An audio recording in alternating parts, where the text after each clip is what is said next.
Hello, magandang umaga sa inyo lahat. So meron tayong pag-uusapan dito. Ang dami na nag-forward sa akin itong post eh. Marami nagandahan doon sa approach na ginawa ni Pinoy Mystery Channel tungkol kay Sir Norman Mangusin. Dito do sa video niya na ano ang itinatago ni Norman Mangusin aka Francis Leo Marcos. So pakinggan nga natin. Raraakan ko na. Ang dami nag-request nito eh.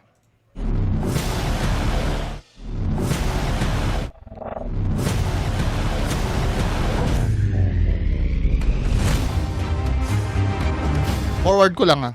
Francis Leo Marcos. Ikinagalak ng kanyang mga supporters pero ikinabahala ng mga OFWs.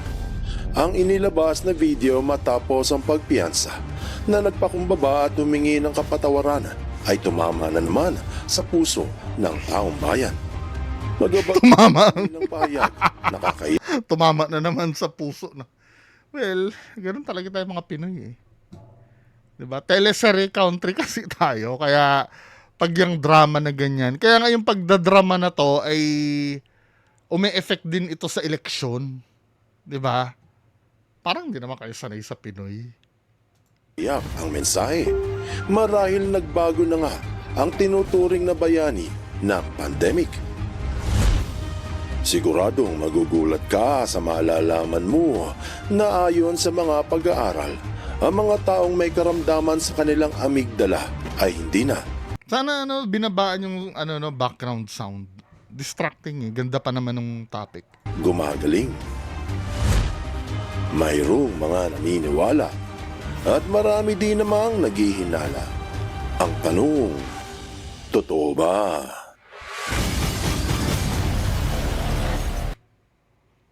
Forward natin.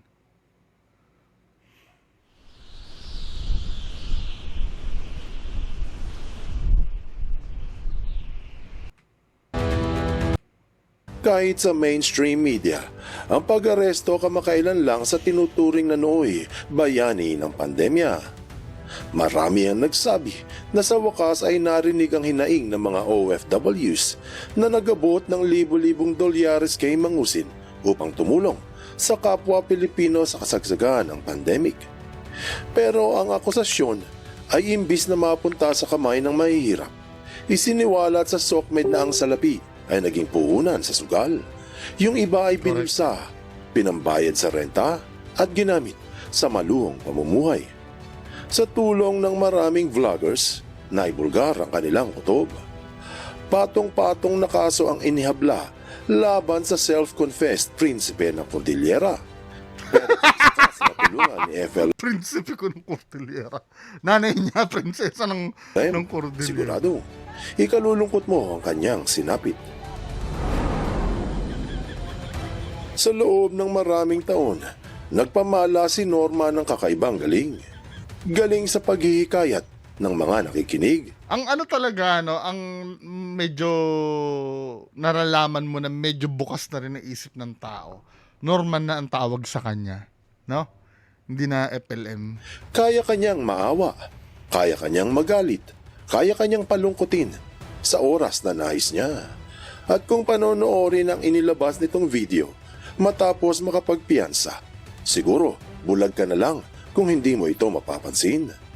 Marami ang nadala sa pahayag ni Mangusin, pero marami din ang naghinala na ito ay isa lamang pagmamanipula sa damdamin ng iba. At sa hindi nakakaalam, ang emosyon natin ay ang nagpapakilo sa tao. Kaya tinawag itong emotion mula sa salitang motion. Actually, yan eh, hindi naman first time niyang ginawa yan eh. Yung mga nakapanood dati, di ba? Nung nakulong siya, ganyan din yung pananalita niya nun eh. May time na, kaya lang, nung nakulong siya nun, syempre nag-a-adjust pa wala pang ways para makapag-communicate siya sa labas. Kasi hindi pa siya nangungurap ng, ng taga-BJMP nun eh. Ang ginagawa nun, gumagawa yan ng sulat. Tapos babasahin ni Sekyama. Dun naiiyak yung mga tao. Para, tingnan nga natin kung mahahalukay pa natin yung mga videos na yon. Minsan nga Espanyol ang sulat yan, tapos naiiyak pa rin yung mga tao eh. Sulat ni FLM. Yan yung ano, yan yung mga parang teleserye yan eh. Ayan o. 5 years ago, may ganyan yan. Breaking news today, Francis Leo Marcos Sekiyama, binasa ang liham ni FLM. Di ba ganito ang drama nila nung araw? Hindi ngayon lang nangyari yan. Yan o. Magbabasa si Sekiyama, tapos iiyak-iyak pa yan habang binabasa yung ano. Artehan natin. Artehan natin. Ayusin niya muna yung kaso niya. May Pinoproblema sulat. niya yung kaso ng may kaso. Yung Kailan babasahin yung sulat? Binibitin-bitin nila yung sulat na yan Pet eh. Caballero Lehao. Dali lang. Saan yung sulat? Basahin mo na yung sulat sa Kiyama. Para makita nila yung... Lisa, Belgium. Lynn, Japan. Reliza, Japan. Leslie, Japan. May. So, ang daming sinashoutout niyan eh, no? Ay, wow. Wow, nice naman. Ngayon ko lang ito nakita. Wala yung mismo pagbasa ng sulat.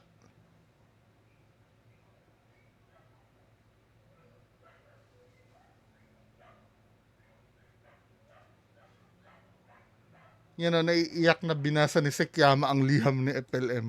Dito pa, wait lang ha. Gusto ko lang magkaroon kayo ng idea. Ito naman kay Direk Noel sa. Ito yun, no? Hindi ko pa rin lubos na nalalaman sa bawat gabi at araw na lumipas ang tanging pag-asa na natitira sa aking puso ay ang malaman na kayo po ay nakasuporta sa akin at makakaasa po kayo na ang suporta ko at pagmamahal sa inyo ay hindi magbabago. Gusto ko pong pasalamatan kayo ng personal paglaya ko.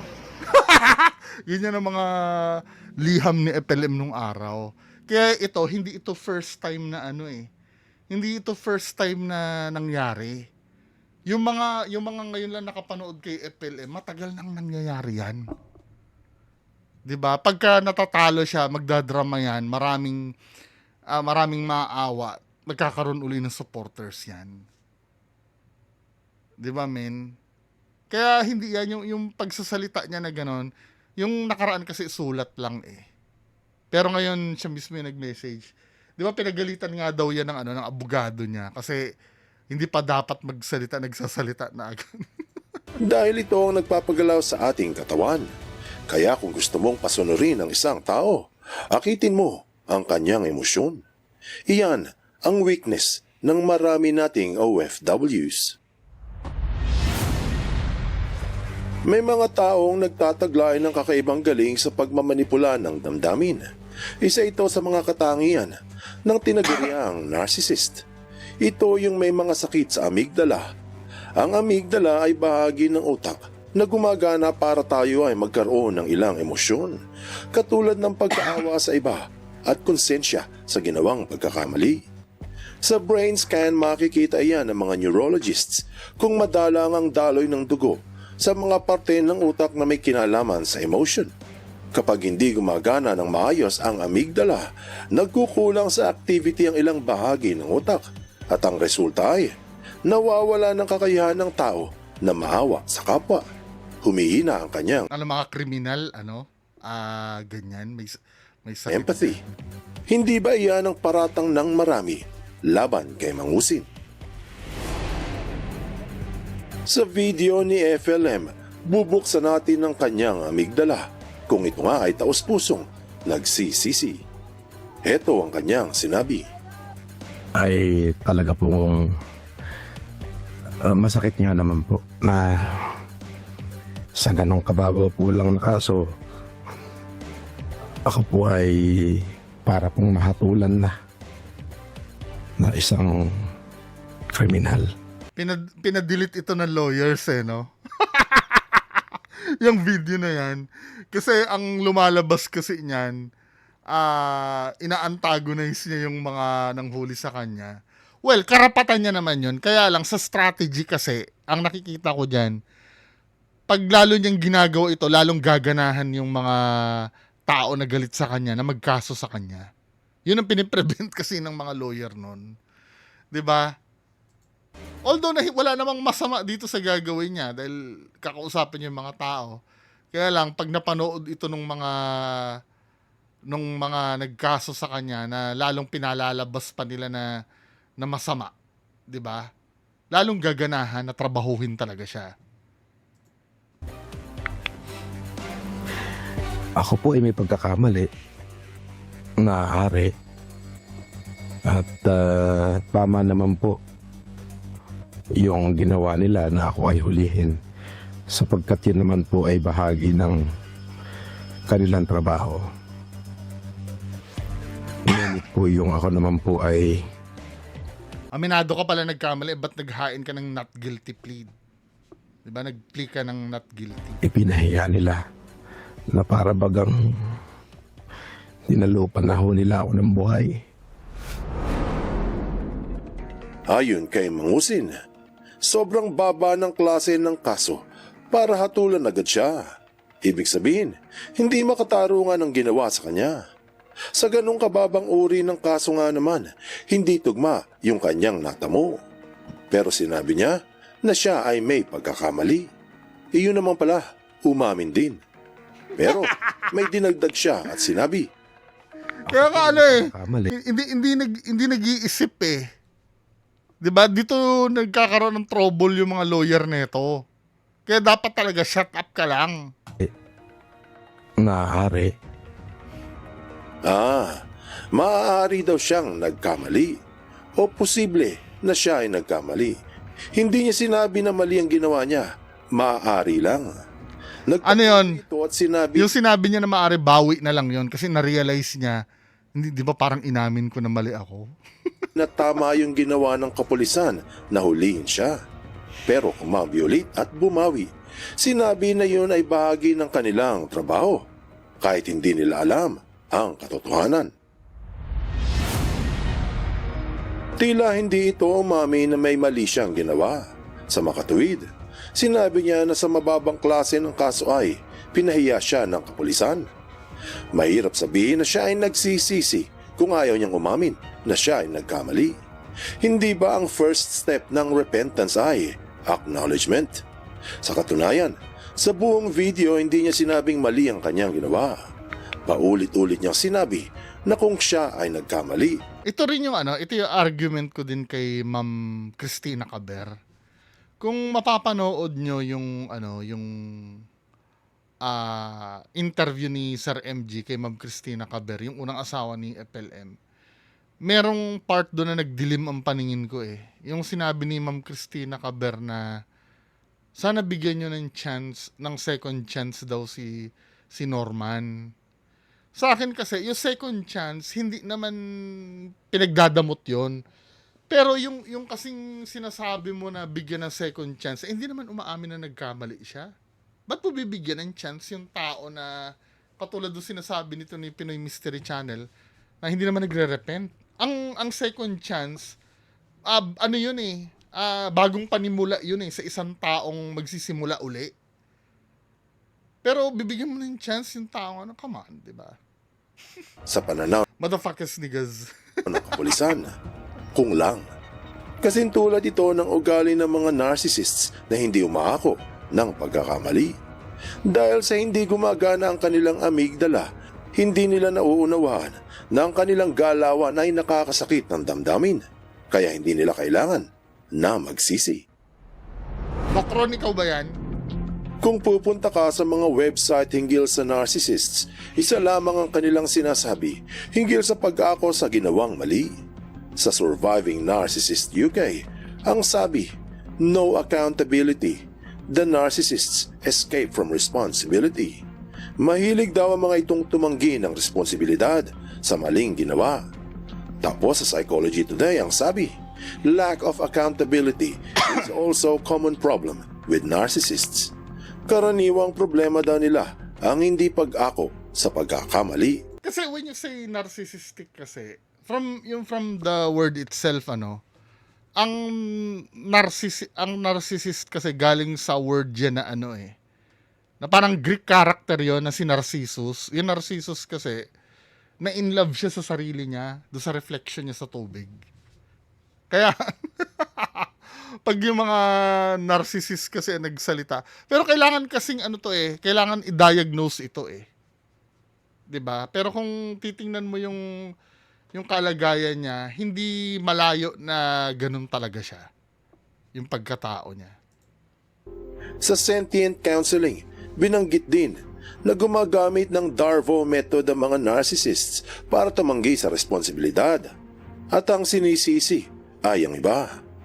Ang Darvo method ay acronym para sa deny, attack, and reverse victim and offender o pagbabaliktad ng sitwasyon. Sila palagi ang biktima at ang iba ay ang may kasalanan. Para ho doon sa mga kapulisan, hindi na po ako magkakaso sa inyo. Pinagpapasa Diyos ko na lang ho. Sabi ng mga tao, oh, yung aming pandemic hero. Mga bobo. Maaaring kayo po ay sumusunod lamang. At dun sa PNP, kung ako po ay nakagawa ng pagkakamali dahil po dyan sa kumalat na litrato ng pagsusuot ng kung saan ako po ay nakasuot. Dito medyo naggisik din siguro ang mata ng mga lawyer niya. Kasi isa yun sa mga kasong i-defend nila Yung pagsusuot dito parang inaamin niya na Natotoo nga sinuot niya. Ng police uniform. Humingi rin ho ako ng Ito ang problema kasi pagka hindi matiis ng mag-live yung gumagawa ng sariling diskarte. Yung Attorney Duterte, Attorney Mikey Go, di ba incriminating yung mga pinagsasabi niya dito? Di ba, men? Dito nahihirapan yung mga attorney mo. Kung sa tingin niyo po ay kalabisan at kawalang paggalang yung aking nagawa. Sa sumunod na video, hindi pa rin umako si FLM sa kanyang pagkakamali. Sinabi niya na hindi na raw siya magkakaso laban sa mga pulis, ipagpapasa Diyos na lamang niya. Siyempre, kapag binanggit ang salitang Diyos, marami ang Ano na naman yan, di ba? Oh, kawawa naman si Sir Francis. ang luha at baka maglagay ng kandila at pruta sa harap ng litrato ni Norman. Dahil relihiyoso ang mga Pinoy, kaya kapag binanggit ang mga katagang Aral na aral niya kasi kung paano paglaruan ng feelings ng mga Pinoy. Alam niya kung saan dadalihin Kasi yung pagiging pagiging con artist, no. Hindi naman overnight matututunan mo 'yan Maraming trial and error 'yan, maraming pagtetisit. Darating yung time mamamaster mo na 'yan. 'Di ba? For example, no, sa simpleng skills lang, let's say public speaking. Sa una, mahiya ka pa kunyari sa una, 'di ba? Hindi naman kunyari, no, talagang nahihiya ka sa una. Hindi ka sanay, pero as time goes by, marami ka na matututunan I mean, ikaw sa sarili mo, kahit sabi mo sanay ka na, makakaisip ka pa ng ibang bagay para ma-improve yung skills mo.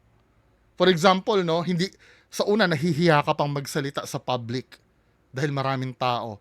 Hanggang sa kumakapal na yung mukha mo, nawawala na yung hiya mo. Hanggang sa dumating na yung time na na hindi ka na nahihiya. Ano yung susunod na step na kailangan mo pag-aralan para ma-master mo? Ngayon, matututo ka na magsalita na maging entertaining. 'Di ba? Marunong ka na mag-joke sa harap ng tao para yung mga tao hindi ma-bored pagkausap ka. Parang ganun kasi ito Nade-develop yan through time. Hindi yan overnight. Just imagine, ayon kay Sir Jack Patty, na-imbento yung name na Francis Leo Marcos na yan nung sinunog niya yung passport na Norman Mangusin. Kaya mapansin nyo, dalawa lang ang documented passport niya na nakikita sa internet. yung Norman Alejandro na passport at yung Norman Norman Alejandro na passport tsaka yung Francis Leo Marcos, walang nag-surface na na passport na Norman Mangusin ang pangalan. Ang sabi ni Jack Patty, yung kanyang close friend na nakausap namin, 2007 sinunog niya yon. At doon na pinanganak yung name na Norman Mangusin. So just imagine, nung 2007, Norman Mangusin, ilang years yon hanggang umabot ng 2026 tayo. So almost 20 years na nahasa yung skills niya na yan. Kaya hindi mo rin siya pwedeng maliitin pagdating sa pagpapakumbinsi ng tao dahil talagang inaral niya yan. 'Di ba? At hindi lang mga ordinaryong tao 'yung napapaniwala niya. Kung magre-research kayo, kaya importante pagre-research Kahit nga Chief Justice napapaniwala niyan Ay nako. Kung alam nyo lang ang history ni Sir Norman. Diyos, Jesus, langit, ahay, maakit ang damdamin ng marami at magbibigay ng donasyon. Sinabi rin ni FLM na hindi niya kakasuhan ng mga pulis. Kumbaga, may utang na loob sa kanya ngayon ang PNP. Dapat siguro ay magpasalamat sila sa kabutihan ni Norman at hindi na siya magdedemanda. Kumbaga siya ngayon ang may hawak ng alas. Galing, no?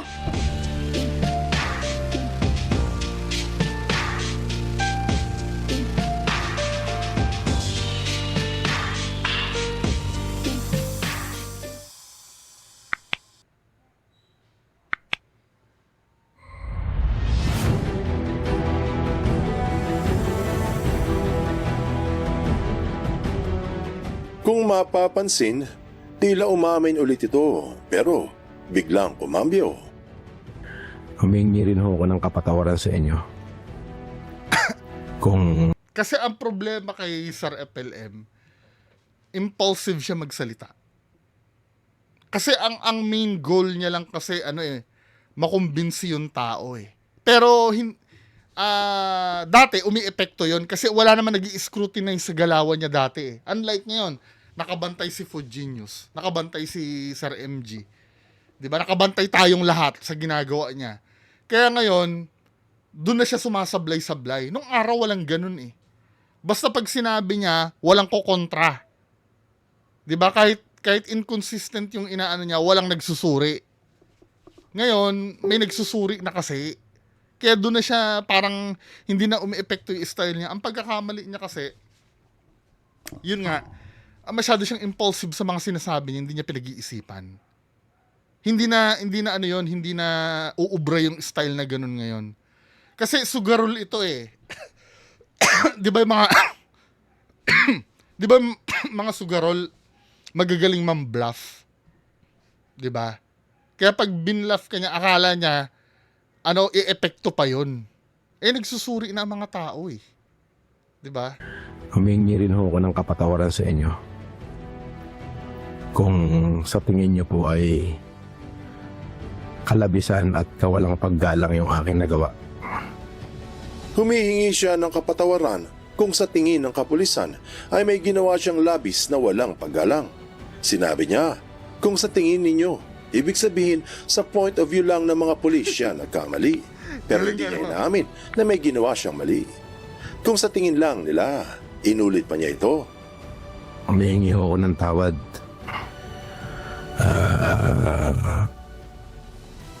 Sa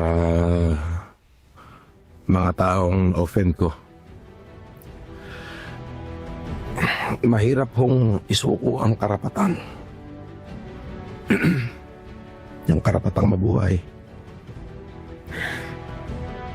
Yung karapatang tratuhin tama. Hindi ko siya kayang isuko Pinahayag ni FLM na humihingi siya ng tawad sa mga taong na-offend niya. Ayun naman pala, humako na dito. Pero, kumambi ulit. Sinabi na mahirap isuko ang karapatang mabuhay at yung karapatang tratuhin ng tama. Iyon pala ang dahilan niya kung bakit niya nagawa ang lahat. meron palang banta sa kanyang buhay at merong nagmaltrato. At hindi niya raw ito pwedeng isuko o hayaan na lang na siya ay ganunin. Hindi pala nagsisi. Nangatwiran lang. Nag-rationalize tapos ay nag-justify. Para sa kanya, wala talaga siyang kasalanan dahil pinagbantaan siya at minaltrato. Kumbaga, tama lang ang kanyang mga sinabi at ginawa sa social media. Kasalanan pala ng iba. Siya ang bida at sila ang mga kontrabida. Ito yung hindi naiintindihan ng tao. Yung sistema niya ng pagsasalita. 'Di ba? Yun yung authentic na budol eh. 'Di ba pag budol ka, hindi mo naman alam na binubudol ka eh. Unless na mangyari ng isang bagay. For example, no, ano ba yung madalas na ginagawa ng mga budol? Lilituhin ka niyan eh. 'Di ba? Paniniwalain ka niyan sa mga bagay na akala mo ay totoo. Then at the end of the day, parang ikaw yung iisahan. 'Di ba? Yun ang problema kasi sa society natin. Lalo na dun sa mga kadalasan na natitrick dito yung mga matatanda eh. Yung mga, 'di ba? Mga mommies na OFW. Kasi yung mga mommies, no, hindi naman kasalanan yun na magkaroon sila ng puso ng isang ina. Pero kung mapapansin mo, kaya nga mommies ang tawag ni FLM sa kanila eh. Yung para bang larawan ng isang anak na naaapi, hindi natitiis ng nanay kasi yun. Yun ang ini-exploit kasi ng mga katulad ni Sir FLM na mapapaniwala. Kaya ngayon, 'di ba? Ganun na nangyari. Huli na ang lahat nung gusto na nilang maayos ang lahat. Wala na eh. Sa tingin niyo ba? Ako sa totoo lang yung mga mommies na na kaya kailangan tuluyan niyo yan eh. Hindi na kayo mababayaran yan. Nalungkot nga ako nung nilik ni Sir Food Genius yung yung listahan ng member nung nung GC nila. Nakita ko na naman uli yung isang mommy dun eh. Na sa pagkakaalam ko, yung mommy na yon magdedemanda na. Nandun na naman uli siya. Ewan ko, 'di ba? Hindi naman natin siguro ito iniisip ko.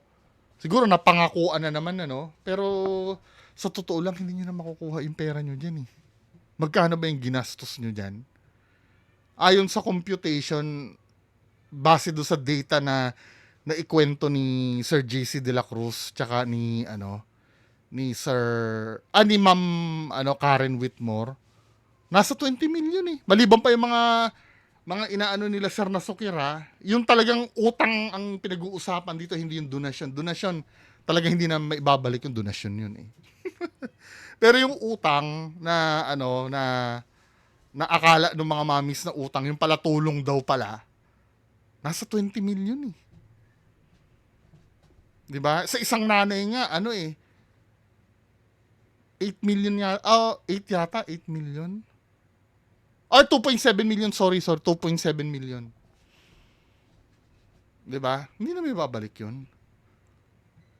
Ngayon, para kahit paano magkaroon kayo ng justice, tuluyan nyo na talaga. Doon po sa mga miyembro ng kapulisan na naging kabahagi ho nung pagpapahiya ko sa akin. Hindi na po ako magsasampa ng demanda sa inyo. Pinatawad ko na ho kayo.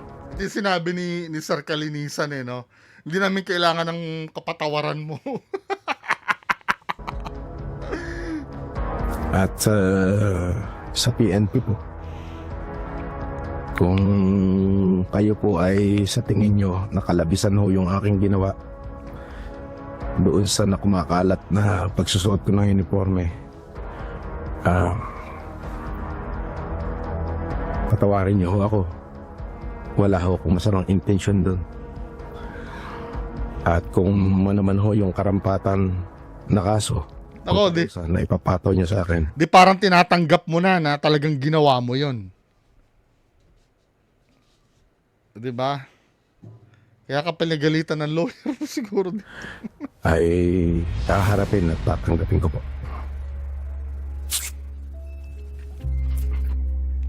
Ang Pahayag sa after psychotherapy na ang mga narcissists ay vindictive o mapagiganti. Pinahayag din iyan sa Psych Central na ang mga narcissists ay may katangian na mapagiganti. Sinabi na mahilig silang magplano kung paano gaganti at lack of remorse and empathy. Feeling ko ganyan din, no? Gagantihan, feeling ko. May pinaplano yan. Feeling ko lang. O wala raw silang awa. Yung pananahimik na yan, ako. Sa website ng Narcissistic Apocalypse, binanggit ang vindictive narcissist na kung hindi ka nila kayang manipulahin, parurusahan ka. Ganyan na ginawa kay The Kings eh. Nung hindi na nila maano si The Kings, binanatan na ng binanatan, di ba? Sa video, sinabi ni Norman sa mga pulis na nagpahiya sa kanya, hindi na raw siya magdedemanda. Di wow, sabi ng mga nakikinig. Pero habang nagsasalita, may ginawa siya na nagbulgar na hindi mula sa puso ang kanyang sinabi. Kung matalas ang iyong mga mata, heto at panoorin. Ay haharapin at tatanggapin ko po.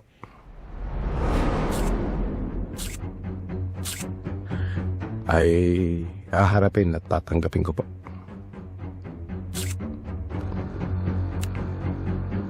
Ang tunog na iyan ay katulad ng chiking o yung Iniba lang niya ng kaunti. Ito ay pangitay na hindi sang-ayon ng isa. Subukan mo kung makakaramdam ka ng taus-pusong pagsisisi habang gumagawa ka ng ganyang tunog. Ang chiking ay senyales ng disapproval o hindi sang-ayon si Norman sa ipapataw na paratang sa kanya. Bagamat sinabi niya na haharapin ang kaso, pero hindi siya sang-ayon. Ibig sabihin sa kanyang pananaw, wala talaga siyang ginawang pagkakamali. Paano ngayon masasabi na siya ay nagsisi kung ayaw ngang umamin, let alone magbago ng ugali?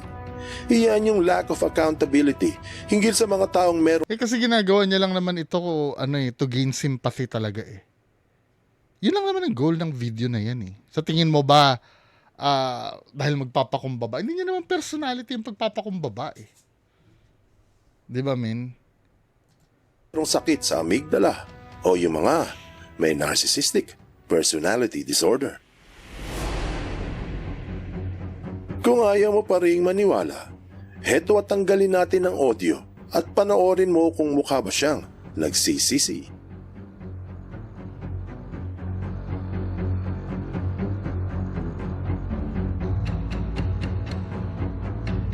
Kitams, mukhang hindi naman nalulungkot. Walang makikitang dalamhati. Walang repentance. Mukhang pagod lang dahil hindi nakatulog sa kulungan. may narinig akong chismis. Kaya lang, mahirap na magsalita eh, no? Narinig ang mga sinasabi dito ni Norman. Mukhang nagsasalaysay lang naman.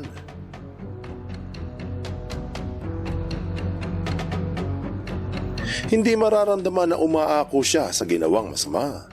Kung tutusin, mas tugma ang ilan sa kanyang micro-expressions sa isang nagkikimkim ng galit. Kung pakikinggan ang video, siguradong napansin mo na hindi diretso ang pahayag, patigil-tigil. Pagtapos ng isang pangungusap, Nag-iisip, tingin sa kaliwa, sa kanan, sa ibaba at sa itaas. Ibig sabihin niyan, ina-access niya ang kanyang frontal lobe o yung bahagi ng utak na nasa itaas ng mata. Yun ang gumagana kapag nagkakalkula ang isa. Maraming Nag-iisip siya. sinisigurado ni Norman na hindi siya magkakamali sa kanyang sinasabi. Processed ang kanyang pahayag o pinipiling mabuti. Siyempre wala namang masama doon. Subalit kung matalas ang iyong mga mata, makikita mo kung saan siya nakafocus. Sa reflection ng kanyang salamin, mapapansin na panay ang tingin niya sa screen ng kanyang cellphone. Minomonitor niya ang itsura ng kanyang muka sa harap ng kamera. Anong aral ang mapupulot dito? Ayon sa mga pag-aaral, hinggil sa mga may sakit sa amygdala o yung may mga narcissistic personality disorder, bihira ang rehabilitation. Ibig sabihin ay, hindi sila magbabago. Kung may ganitong karamdaman si Mangusin, Ano gagawin natin dyan? Bitayin? Hindi, joke lang ha. Hindi, feeling ko, alam ko merong ano yan eh, may drugs dyan eh. Yung same na ginagamit sa ano, pwede ba dyan yung ano, levodopa?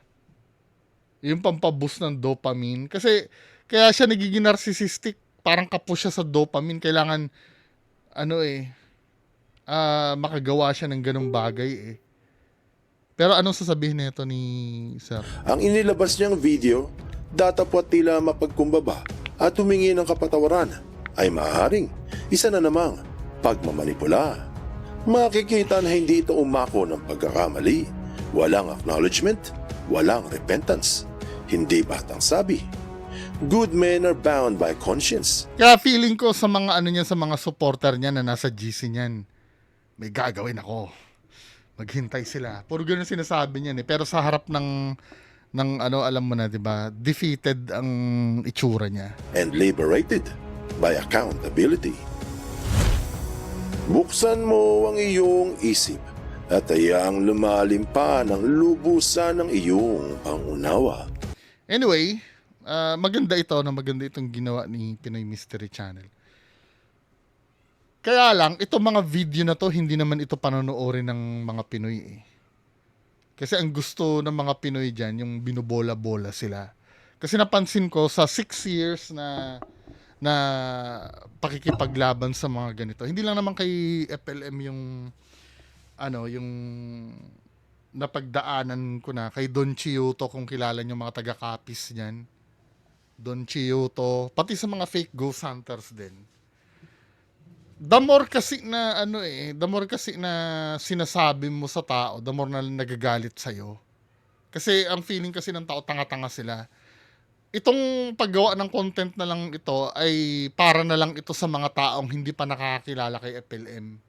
Pero doon sa matagal ng supporter ni FLM, pwedeng may makumbinsi ka, pero napaka-rare nun, di ba? Kasi matututo lang yung mga yan pag sila na yung nabudol eh. Pag na-realize na nila na nawala na ang lahat sa kanila. 'Di ba? 'Yun ang nakakalungkot na part doon. Kasi ang kalaban kasi minsan yung pride eh. Para bang pag pinagsabihan mo na miski ako, no? Halimbawa, may mga bagay na may nagsasabi sa akin. Siyempre ang unang instinct ko doon, ano bang pakialam mo? Ito nga yung gusto ko eh. Kasi yung pride eh, di ba? Until such time na gagawin mo, sasablay ka na, tapos sabihin sa'yo nung nagsabi sa'yo, matigas ang ulo mo eh. Di ba? Well, ganun talaga eh. Part ng learning yun eh. Kaya lang, sa masakit na paraan nga lang, di ba? Well, yun na lang ang mapag-usapan natin. Kung gusto nyo panoorin ng buo at walang putol-putol, punta kayo sa channel ni Pinoy Mystery. No? So, yan lang po muna. Magandang umaga sa inyong lahat. Bye-bye.